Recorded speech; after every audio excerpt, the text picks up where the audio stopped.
Hey, welcome back to Yvonne Wakefield's YouTube channel and podcast. You know how I always end with stay hydrated with your beverage of choice? Well, in the last 10 days around where I live, it's been in the triple digits and I've been out in it. So I wanted to show you something I've been putting in my water. Not like that other stuff with caffeine. So it's called SOS. It's a kid's electrolyte drink. There's like 10 calories in it. This one's soaring strawberry. You take a little pack of this, you put it in 12 or 24 ounces of water, and it tastes really good. And it just helps you keep hydrated. So that's another one of my stay hydrated advertisements, non-paid. So today we're going to read from chapter 22, Let Her Buck. But before that, I just want to recap chapter 21. It was actually the last half. We took 2 sessions to read that entire chapter 21. So in chapter 21, the last part, I met my high school friend. We got on her motorcycle and we drove to Sumter, which is a real teeny little mining town in Oregon. And then we caught up. And I had just bought my first truck, a huge old Ford 3/4 ton truck. I had to sit on pillows to see over the steering wheel to drive. Today's chapter 22, Let Her Buck, is 7 pages. And this recaps some of a previous chapter where I talked about not having a menstrual cycle. And the doctor who I went to said, don't jump in the creek because he's seen cold water do it to sheep. So I hadn't had a menstrual cycle, so I went back to the doctor because I'd also been really weak. And he did some tests. He basically said, go to a specialist. At that time, it was not diagnosed as functional hypothalamic amenorrhea, which is caused by stress, lack of sleep, lack of nutrition, and over-exercise. A lot of women athletes get it, which is true to my case because I was working my butt off, not eating as well as I could, and that's what happened. So chapter 22, Let Her Buck, is going to begin. So remember they gave me what I thought was testosterone pills. So I'm starting out with the testosterone pills may as well been placebos.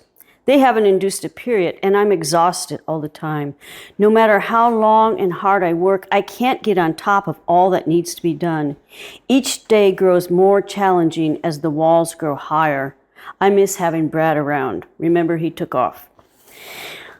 Not until he left did I realize how much I'd come to depend on him for the muscle I lacked. The third hand always nearby. Jim is my third hand and I his, yet my strength and hands are no match for what he needs. Somehow we manage to figure out ways around tough spots, but progress is slower with just the 2 of us. Jim teaches me to nail pole ladders. We use lodgepole pine for stringers, tamarack for rungs. We place 2 of these ladders parallel against the porch. Sometimes Jim climbs up on the ladder at the same time I climb down the other. We are always coming or going, usually not together, except when we climb tandem to haul something too heavy or cumbersome to handle alone. The walls are over 7 feet high and we must develop another system to raise logs. Jim loops a rope around the fattest butt end and pushes a log up against the wall, high as he can. Then he climbs up, straddles the top log, and pulls on the rope as I lift and push the log overhead. Stay to the side, Jim yells, as I scramble out of range just in case the noose should fail. Once it does, and I nearly inherit some of the land beside my parents. On a good day, we can place and notch down 8 logs, 2 full tiers. Whenever anyone comes to visit, I enlist his service in helping to lift logs in place. In the week after Brad left, my brother came up for a visit after Jim had gone home for the day, so I didn't bother to ask for help. When he found out Brad had left, he seemed kind of pleased. When I asked him how he was coming along with his own cabin, he just stared up at my rising logs and said, "Just fine," dragging out the fine so it sounded more like fan. His country twang tipping me straight off. He was not acquiring this accent from hanging out with juniper logs. We are nearing the second floor, relying on tried and true method with acrobatic variations. I can't hold it any longer. I let go of the log with a thunk. It crashes to the back on the same wall I collapse against. "You damn thing!" Jim towers over me as I slump limply in a half crouch. "You could have got us both killed." "Sorry. I just don't have anything in me today. I think it's those pills I'm taking." When I first got the prescription, I showed Jim the smeared label, told him I was taking testosterone pills, and they would help me develop muscles like him. Right now, I do not even have the power to raise my head. "I think those pills have made a woman out of you." Jim goes down to the creek, returns with a brimming mug of icy water. I hold it in both hands, sipping, gulping, thirsty and nauseous at the same time. "Boss, take the day off." Jim helps me to my feet. I walk down to camp, where I go inside the tent, give in to gravity, and fall down on the sleeping bag. Late afternoon, I hear Jim's truck grind down the road. I turn over and go back to sleep. At sunset, Tamarack, remember Tamarack's the name of my little kitten? Tamarack wakes me wanting food. I fill his bowl from the sack in the trunk and place it next to the Coleman lamp, which I don't even bother to light. Every ounce of me aches. I dress in winter clothes, zip myself in, and sleep until dawn. In the morning, I wake with a stomach ache and everything ache, parched with thirst, but too weak to make it down to the creek. There's a bucket of water near the fire pit. Dead moths and pine needles float on the top. I ladle out the debris, take a long drink, splash water on my face, refill Tamarack's dish, and go back to my sleeping bag. Jim is not coming to work until Monday, so I have 4 days to recover from what's ever ailing me. I sleep through Thursday, my going to town day, even when the sun bakes through the tent. I drift in and out of gauzy sounds, a goshawk cries. The creek never stops slushing, shushing through a tissuey breeze. The only voice I hear is my own. "You little shit!" Tamarack is nursing my earlobe. By evening, I've enough strength to build a fire, to heat water for tea, and a sponge bath. Wrapped in the down sleeping bag, I sit until dark before this fire, drink the tea, pet the cat.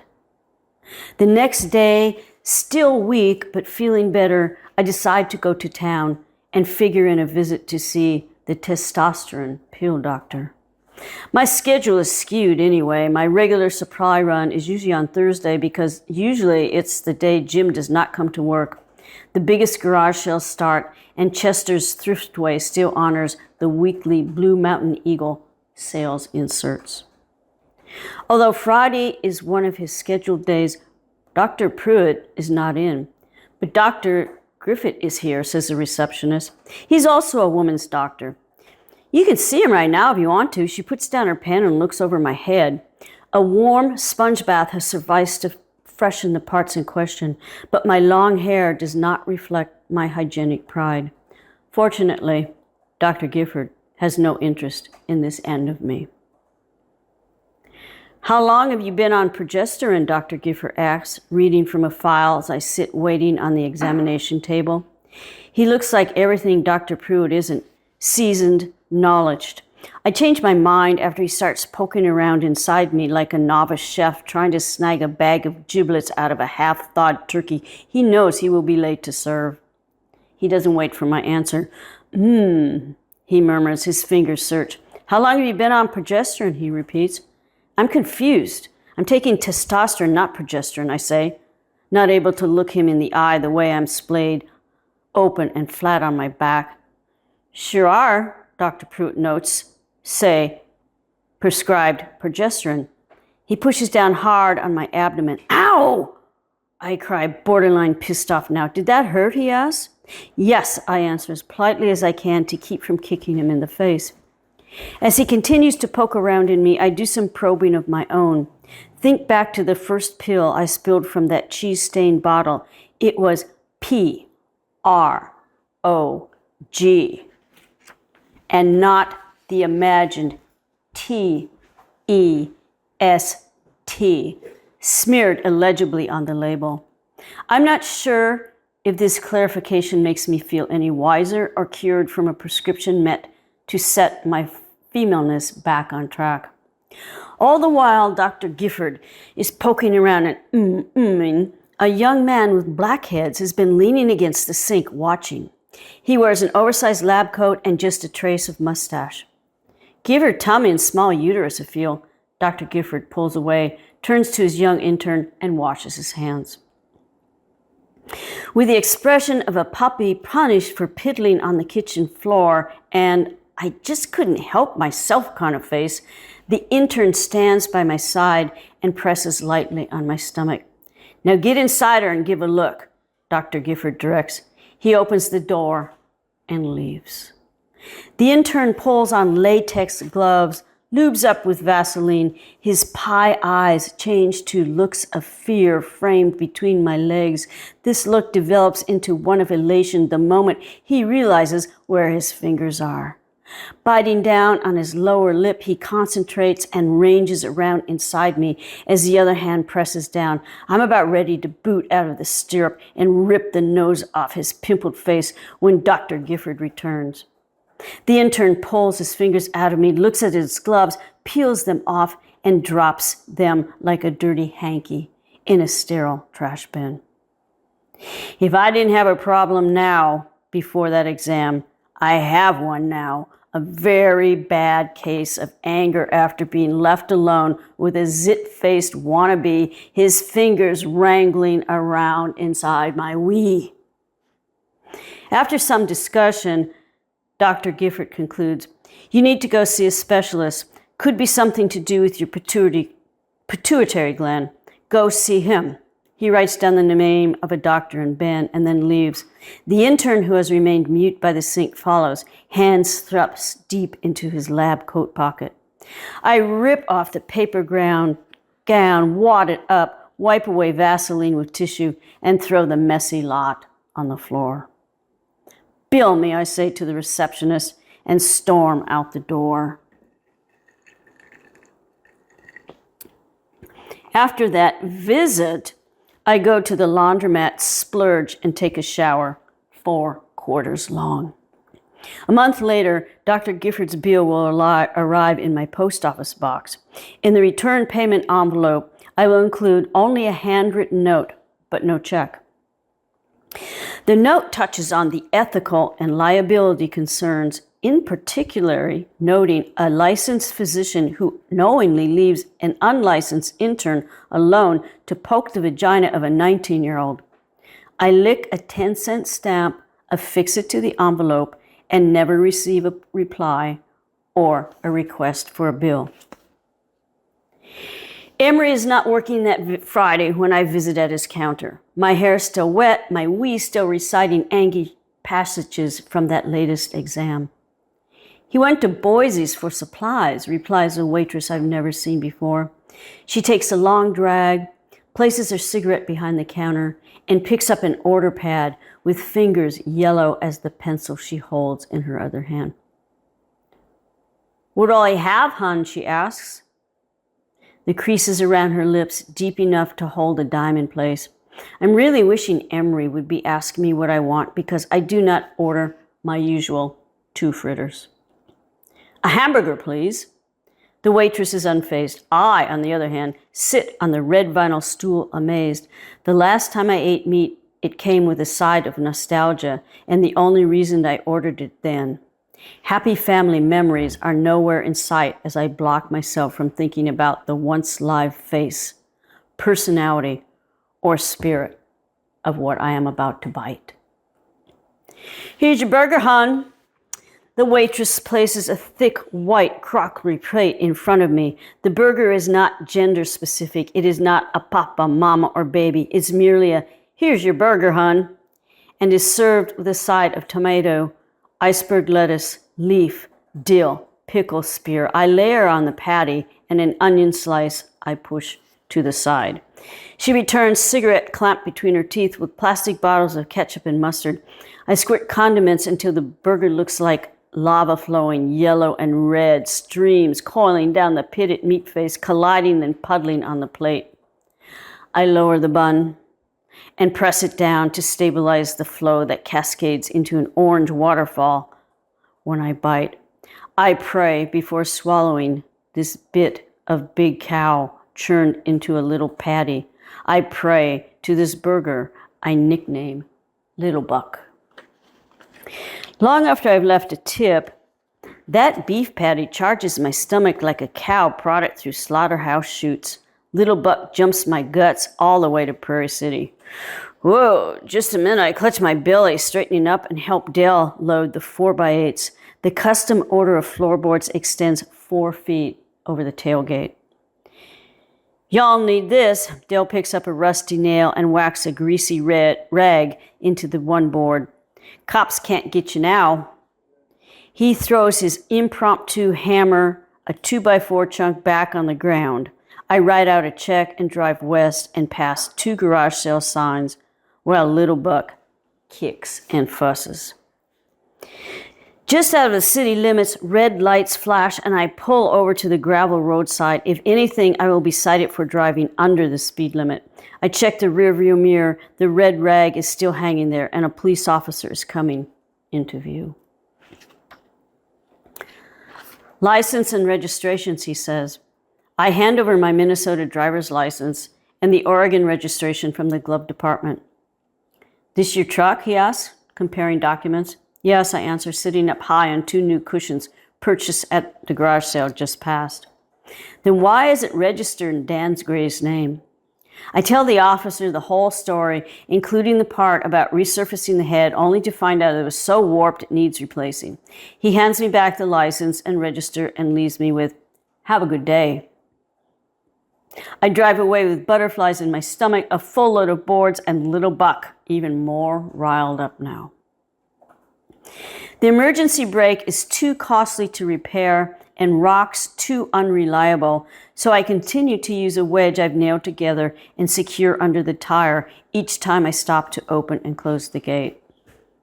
The road is dustpan dry and the ruts are still deep. The eliminator is as treacherous as ever. On one rev and bounce too many, the untethered load slides out of the truck back onto the road, board by board. I block the truck, stand by the tailgate, yell, "God damn motherfucking cocksucking son of a bitch!" I kick the dirt, the boards. Angry as a prodigal, I heave one over the bank, happy to see it tumble end over end, wishing it would splinter all to hell from whence it came. Stoked enough to toss every goddamn motherfucking board down the mountainside, I reconsider. I'll just have to haul the whole cocksucking son of a bitch load up again. I've had it. I'm sick of building a stupid log cabin, my life, this town, myself. I've bit off way more than I can chew. I've worked my ass to the bone, maybe my ovaries too. I've got loser written all over me. Christ, I can't even eat a hamburger in good consciousness. They were right after all. I have my head in the clouds. The lame-brained idea I had the night my mother died has become this reality. A load of spilt boards at my feet, a convalescing truck beside me, and a stack of notched logs on the mountain above. I'm living alone in the wilderness trying to do a man's work in a man's world, and I can't do it anymore. I can't do it anymore. I swear back at my echo, spit and kick until I'm dry and hoarse, slam my fist, shoulder and hip against the cab. Finally exhausted, I sit on the tailgate, head in hands, wishing I had somewhere to go besides this pity party. I leave the truck blocked, keys in the ignition, boards on the road, and hike with a full head of steam back to camp, where I promptly herk up Little Buck. The next morning, I'm drinking watery Taster's Choice, hoping to soothe my stomach and trying to figure out what I will leave behind. It won't be tamarack, tank for sure. I'll take the tent and echo, Leave the rest of the tools under the green tarp. Let them rust away. Let these log walls rot into the dirt. I'll pack what I can into the gremlin, put a cat litter box on the passenger side floor, and drive back to Minnesota. By Monday morning when Jim comes to work, I'll be flooring it across state lines. The empathy I had the night my mother died has turned into my personal nightmare. In Oregon, I'm still too young to buy a bottle of cold duck. The writing and drawing I've done up here is less polished than when I was in Minnesota, because here I don't have the time to concentrate beyond basic survival. I'm worn down, wrung out, at this point feeling more lost and unsettled than when I first set out to find a place in the wilderness. Predictable as the society in my past. I'm quitting this sorry-ass idea I had when I was too young to realize it requires more than imagination to mature a vision. I'm sick of working myself to the quick just to keep warm, fed, and clean. I'll go back to the city where I can get heat, light, and water in a finger flick. I'll self-medicate with friends instead of popping undecipherable hormones around a campfire. I can stay with Rocky until I find a cheap apartment. I'll work part-time and finish out a second year of college, a plan that seems more sound than what I have now, a half-built log cabin. First, I have to go to town to the post office and then tell Robin to put this land up for sale. Maybe the people I bought it from will buy it back and log it. I don't care a drip anymore about preserving this ecological wonderland I managed in the course of 4 months to turn into my own tormenting hell. As I pour a bucket of water over the last fire in this campsite, I hear a vehicle and am surprised that it's Jim rolling up here on Saturday morning, his day off. "You damn thing," he yells at me from the road above my campsite, where I'm already pulling up stakes. "Leaving your truck and those boards in the road? I had to move them to drive up here. Jim has crashed my pity party." I figured I'd be rolling through South Dakota by the time he stopped at his P.O. box Monday morning and found a final gratuity check and more gratuity I could never repay. He's down the path to my camp and standing over me before I can stand beside the tent stake I'm clawing out with a hammer. "Here." He hands me a paper bag. Inside is a glass jar filled with fresh yogurt. "I told Luann you weren't feeling well, so she sent me up here with this. Eat." Without another word, he walks up to his truck and drives to the only turnaround at the building site. I wait for him to turn around, speed past, angry his wife sent him all this way up here on his day off. There's nothing but the sound of the creek and me spooning yogurt soothing to my stomach, turning Little Buck and yesterday into soured memories. I rinse out the jar and carry it up to the building site. Jim prepares to scale the wall and begin notching. I pick up my hatchet to join him. "Clean up your mess first." Jim takes the hatchet out of my hand and points down the road. The kind of caring Luann put in a jar and the clear friendship of Jim are the yin and yang that sets me in balance with this land and myself again. All right, well, this concludes chapter 22.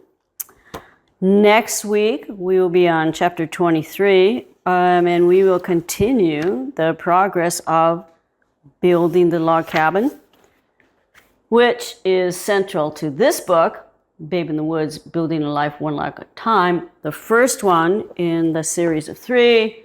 Next comes Babe in the Woods, Self-Portrait, and Babe in the Woods, Path of Totality, which takes you up to current present. And next week, I'm going to actually talk about fire, because it's interesting.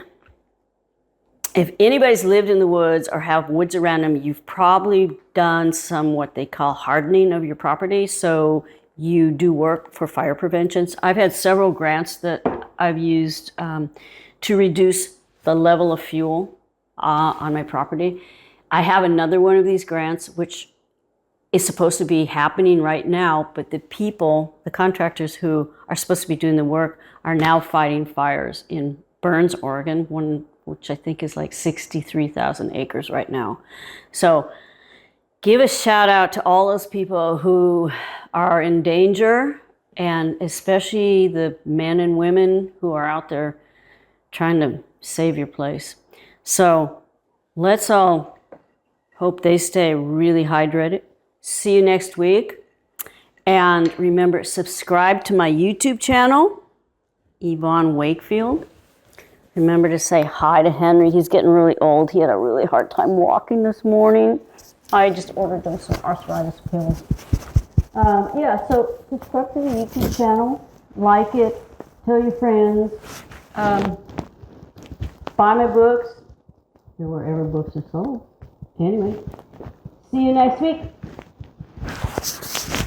Bye. Bye.